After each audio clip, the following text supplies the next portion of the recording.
Welcome back to my channel. This is Nate TV again. So ngayon mayroon naman ako i-share sa inyo na konting kaalaman tungkol sa ating mga issue sa ating e-bike.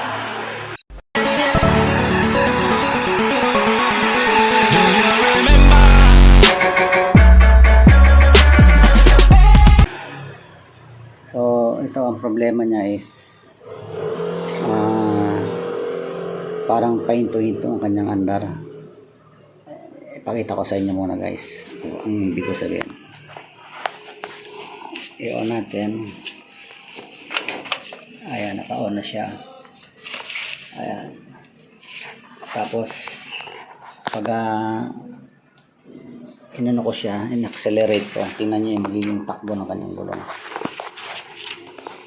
Okay, so naka-on na siya, no? Ipakita ko sa inyo yung problema niya. Ayusin ko na yung camera. Ang kanyang problema guys, ipigayin ko yung accelerator. Tignan nyo ito.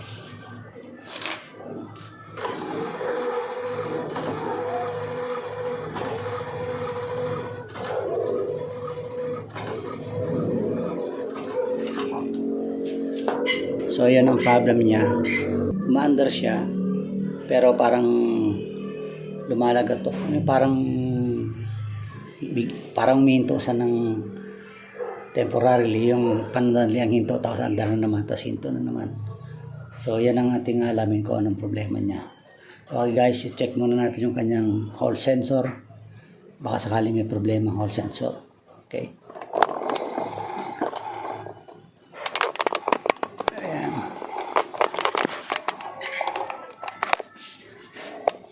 So ito yung kanyang papuntang hall sensor. Ito yung phase wire. So check natin dito guys. Tester natin.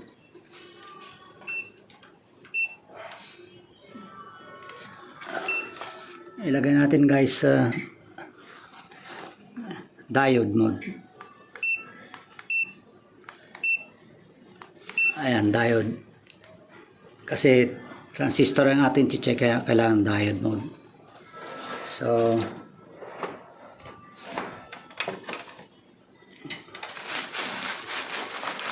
ayan. Okay. So ating i-check ng without power. I-check muna natin with power. Tingnan natin kung may 5 volts na. Sa bagay, nakita nyo na umandar. Ibig sabihin may power doon. So, check na lang natin yung kanyang hall sensor. Okay.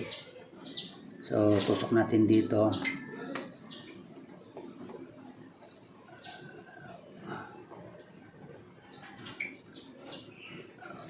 Okay, check natin yung hall sensor niya with power. Lagay natin sa DC. Ayan, DC. Meron siyang 4.4. Tapos, ito tusok natin sa ito pala. Yung pula. Tanggalin natin. Itusok natin doon sa tatlong kulay. Yung green, yellow, green. Yellow, green, blue. Tingnan natin kung may power. Ayan, meron 4.9. Nasa blue tayo. Kailan pag pinipihit natin tong yung gulong, magbabago ito. Magiging 0 tapos balik na naman sa ganyan. Yan, meron siyang 4.9. Pihitin natin yung gulong. Tingnan natin kung magbabago-bago. Ayan, 0. Ayan, okay. Sa yellow, kailangan nagbabago-bago din. 0. Pupunta sa 4.9. Okay. 0. Balik. Okay, good. Sa green, 4.95. Kailangan mag-0 din yan. Ito, 4.9. So, good yung hall sensor. Pag tinesting natin with power. Subukan natin walang power. So, pag walang power, off lang natin. Ayan, in-off ko guys yung susian, tapos tanggalin lang natin to. Ayan. So ito, check natin. Ito yung papuntang motor. Okay, so lagay natin siya sa diode mode.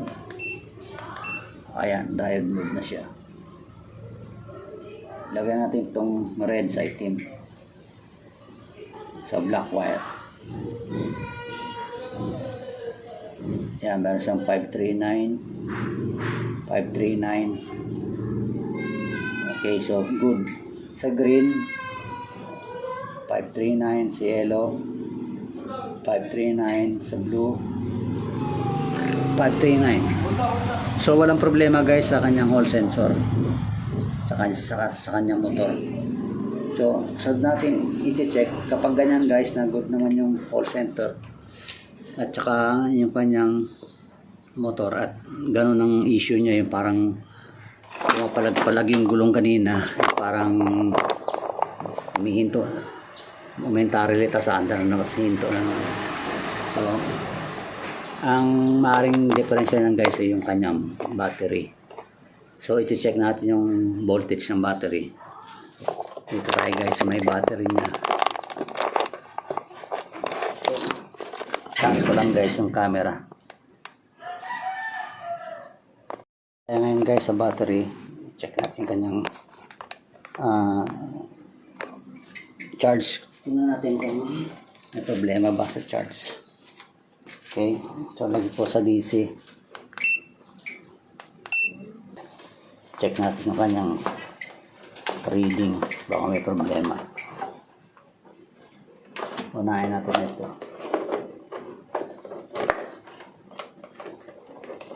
Tanggalin muna natin.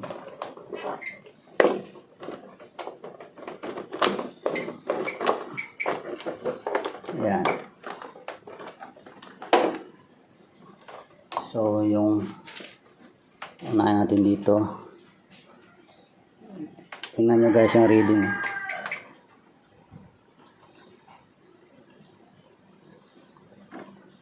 So meron 12.19 yung kabila. Pangalawang battery 12.31. So may gap na sila, no?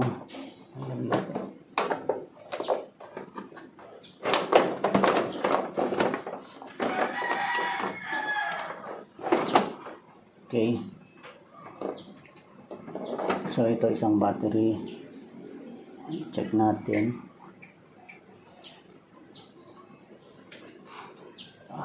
Ayan guys.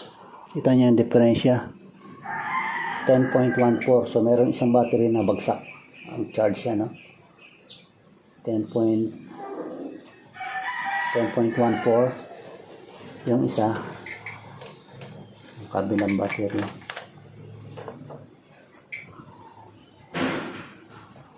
.93. So yan guys ang problema niya guys, hindi magkakaparehas ang kanyang charge. Yung nandito sa one is nasa 12 point something, nasa 12 point something yung banda rito, yung banda ron na battery is, ito is 10.14, yun 11.93. So malalayo guys ang charge. Ayan siguro ang dahilan kung bakit tumitigil-tigil yung motor, yung gulong yung motor. Aandar siya dire-diretso, tapos biglang tugjug, parang gaganon hinto. Tugjug kasi bumabagsak yung charge niya. Okay. So ang gagawin natin ngayon guys is since na-check natin yung hall sensor okay naman, magpo-focus tayo sa battery. Ang gagawin natin guys, i-repair ko tong isang battery na to na bagsak, pati na rin siguro to, tapos i-rebalance natin. Siguro lalagyan ko siya guys ng repair fluid dito sa battery na to, ang isa. Eto guys, tama-tama may marking siya. So lalagyan ko na lang ng palatandaan. Ito is 10.14. ito is 11 point something, 11.93. Tapos itong dalawa na to nasa 12 point something. Ito nga pala kanyang guys, breaker. Kasi dati fuse ginagamit ko, kaya pag na basta yung fuse, papalitan na naman. Minsan wala kang dalang fuse, so hindi mo magamit, kaya breaker na lang. Sakali mang magkaroon ng overload or something happen na mag-cause ng short circuit, etong to mag-off lang, pipitik lang sana yan. Tapos kapag ganyan, ibig sabihin yan may naka-off siya, ibig sabihin may overloading or short circuit na nangyari sa linyada. So tingnan mo muna kung saan yung pinanggalingan ng kanyang pag cut off. Tapos pag na-fix mo na yon, i-on mo lang uli yung ganyan, balik mo lang sa on, yan gagana na naman siya, para itong fuse. Okay, so ito i-repair natin guys. Tapos i-charge. Pag nalagyan ko na to ng repair fluid, charge natin para umabot din sa 12. Tapos i-rebalance natin siya. Gagawin natin, i-coconnect natin siya ng naka-parallel para mag-balance yung kanyang charge. Yung may mataas na charge, lilipat sa dun sa medyo mababa, tapos hanggang magpantay sila. Tapos i-try natin uli, ikabit, tapos patakbuhin uli natin yung motor. Tingnan natin kung aayos na ba siya, kung mawawala na yung kanyang pahinto-hinto na andar. Okay guys, babalikan ko na lang kayo kapag i-ano ko na to, i-repair ko na. Okay, ito na yung apat natin battery. So nilagyan ko na rin sila na lahat ng tape para meron tayo pagsusulatan ng readings. So sukatan natin uli guys, para malaman natin alin dyan yung mahina. O natin po. Okay, lagyan na sa DC. Yan, naka DC na siya,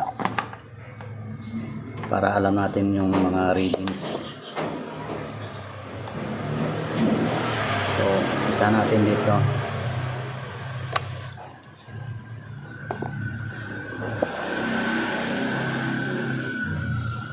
So 12.22. Okay, lagyan natin ng para alam natin 12.22 itong isa. 12.33. 12.33. Okay, ito naman 10.24. Ito yung mababa, 10.24. Ito 11.93.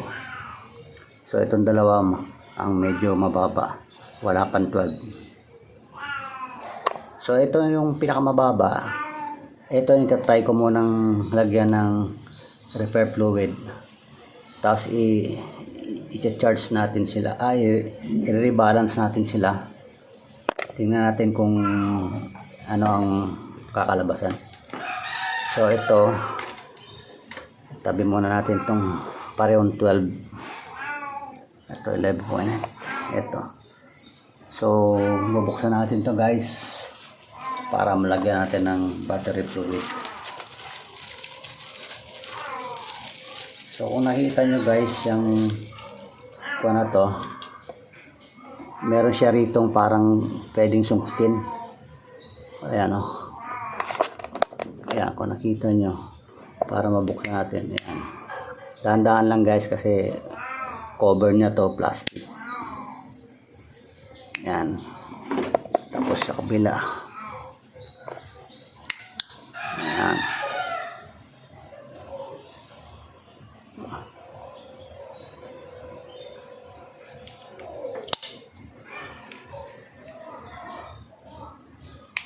Dahan-dahan guys, para maiwasan natin na mabali.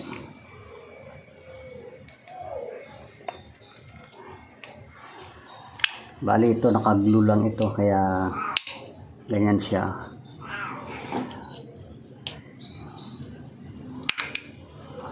Ayan.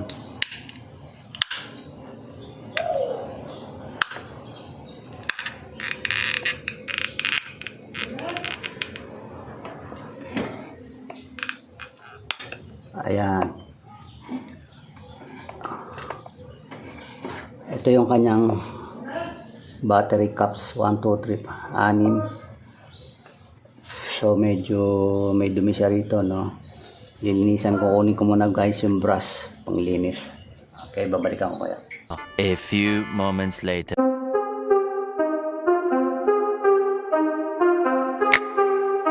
So ito yung ilalagay natin pang repair. Bali ano siya, nano activator tawag sa kanya. Battery repair fluid. Okay, ilalagyan natin muna siya ng pag nagpi-fill up kayo nito guys, huwag punong-puno. At least mga mga 90% lang siguro. Yan, lalagyan natin.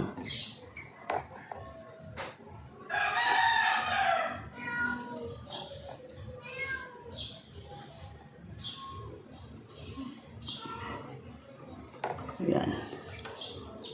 Lagyan natin dito.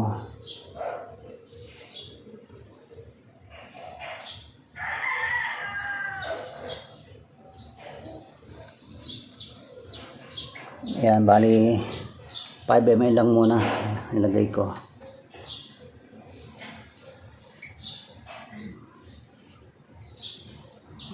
Okay. Yan, tigpa 5 ml.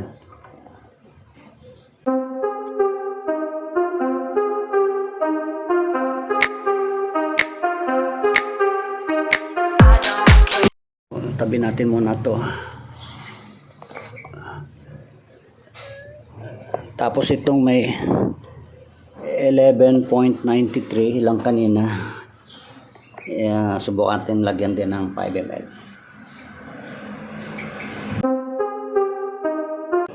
I-charge natin siya guys sa ating charger 12 volts. Pag charge guys, pwedeng hindi nyo na muna ibalik yung cup pag first time charging pa lang, para makita nyo kung kumukulo ba siya. Tapos pwede nyo na takpan kapag naka ilang minuto ka na nag-charge. Okay, so tabi natin to. Ito na lang gagamitin kong charger, 12 volts naman ito.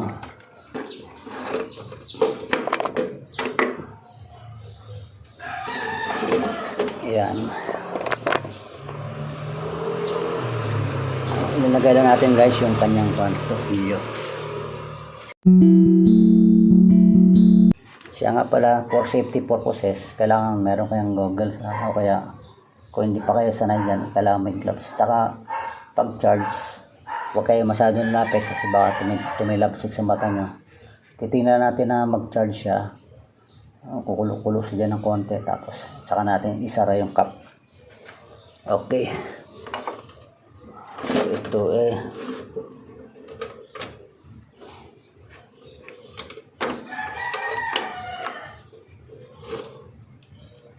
guys, medyo tinigil ko muna yung pag-charge.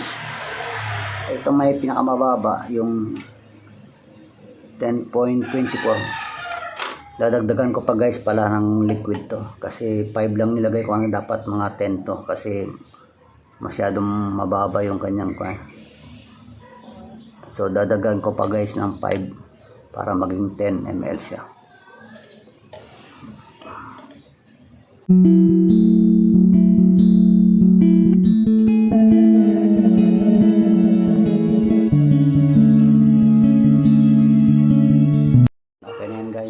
Ginawa ko lang siyang 10 ml pero paras pa rin yun.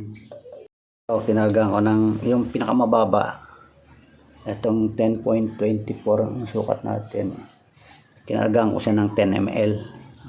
Yung isa, yung 11.93, 5 ml lang. 5 ml lang yung kinarga ko. Ngayon, charge natin na lang sila ng sabay. Yan. Paparallel lang natin. Ayan.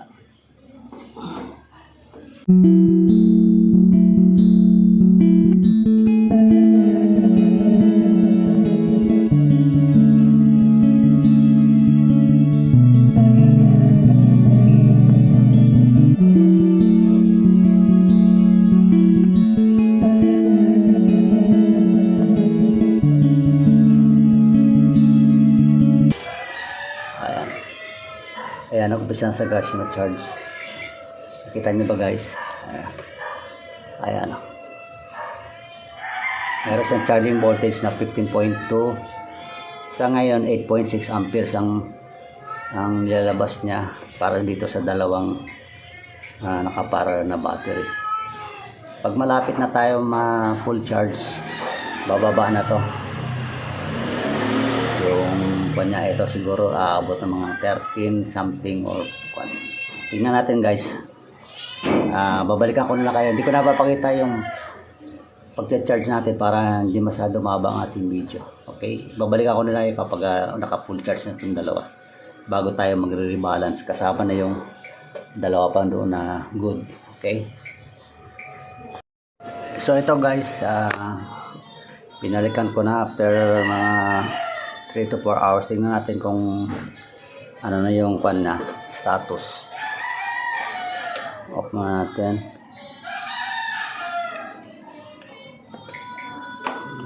Sukatan na rin guys ng voltahe.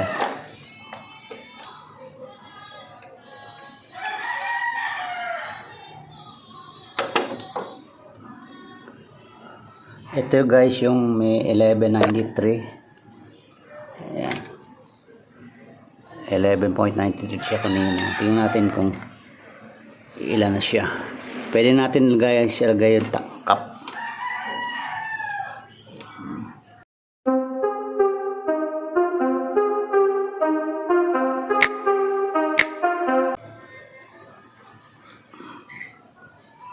$11.72. Medyo umakyat na siya, no? Ito.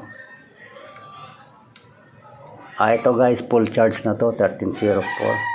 So, pwede nating wag isama ito sa kwan. Tatakpan ko na to. Bali, ito na lang guys, i-charge natin. Kasi 11.74 pa lang siya. So, full charge natin muna to. Okay.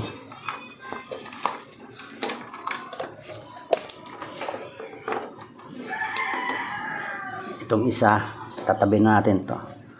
Kasama na yun doon mamaya pag rebalancing.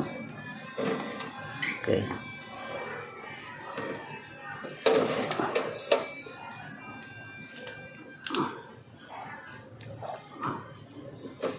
Okay, switch on natin. Ayan, naka-on na. Ayan, mag-charge na siya ulit.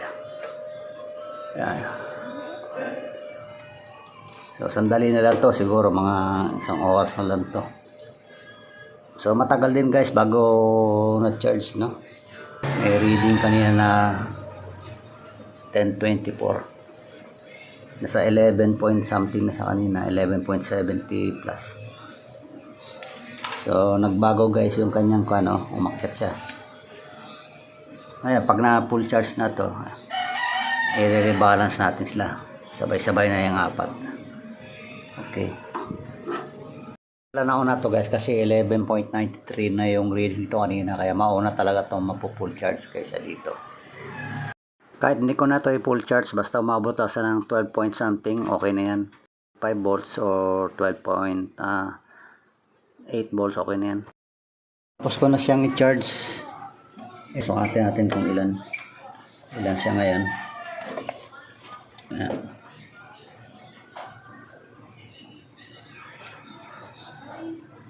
Ayan guys, meron siyang 1286. So pwede natin siya guys i-rebalance. Kakabit ko lang sila guys na magkahilera parallel.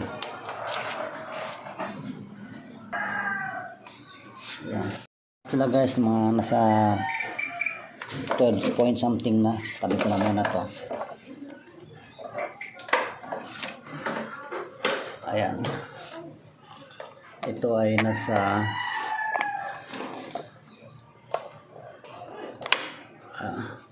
ito ay nasa 12.13. Kita nyo ba guys? 12.13, 12.23, 12.66, at yung pinakahuli, yung chinarge natin huli, yung may pinakamababa, nasa 12.84 siya ngayon. So re-rebalance natin siya para magpantay-pantay sila guys. So gagawin natin is kakabitan natin siya ng wire, lahat ng positive magkakonekta at lahat ng negative.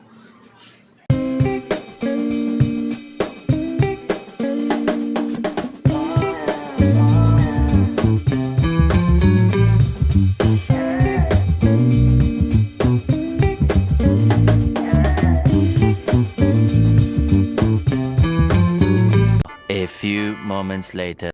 Check natin kung ilan na yung reading. Baka nasa pantay-pantay na sila o magkakalapit na. Ito.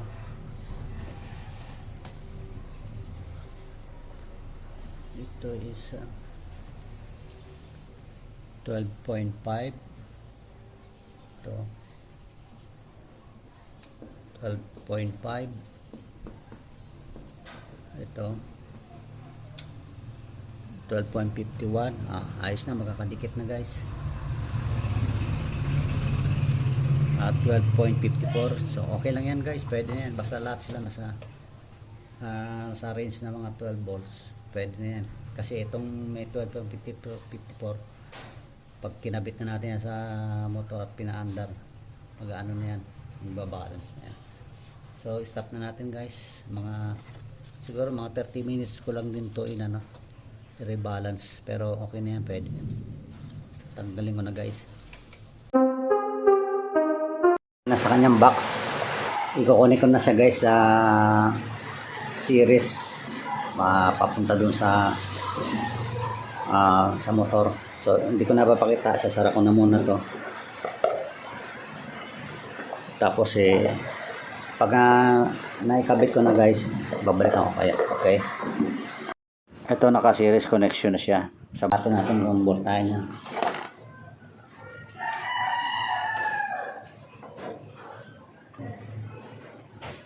Yun, meron siyang 49.8 guys. 49.8. Okay, so goods na yan. Kakabit ko na guys sa e-bike. Pakita ko na siya. Kukunin ko na ito. Ayan, test natin yung motor guys. Switch on natin yung kanyang, ayan, naka-on na. Ayan, tingnan natin guys kung okay na yung takbo ng kanyang motor, kung hindi na siya pahinto-hinto gaya nung pinakita ko sa inyo noon. Iyan ako na guys yung kanyang accelerator.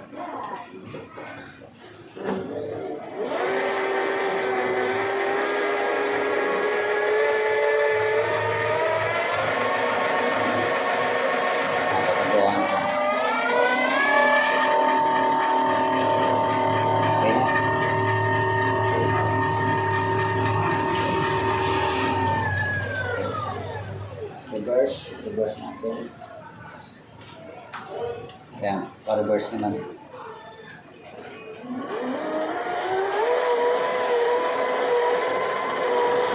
Okay din. So, okay na. Wala nang problema.